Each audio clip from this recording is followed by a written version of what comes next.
Hello all, thengapal biryani mutton. So చూడండి, mutton pieces వేసి చేశాను కొబ్బరి పాలతో, చాలా చాలా బాగుంటుంది.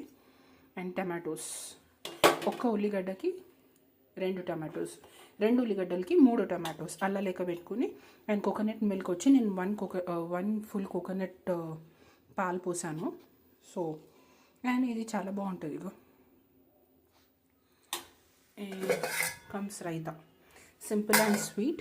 సో ఇవాళ ఏంటి అంత స్పెషల్ లేదు, బట్ ఇది కోకోనట్ మిల్క్తోనే చేస్తాను. As usual groundnut oil and సోంపు వేసాను, జీరా, సాయి జీరా వేసాను, అండ్ 2 పట్ట, 1 లవంగ, 2 ఇలాచి, 1 బే లీఫ్, అంతే. జింజర్ గార్లిక్ పేస్ట్, ఆనియన్, కొత్తిమీర, కరివేపాకు, పుదీనా అండ్ కొత్తిమీర.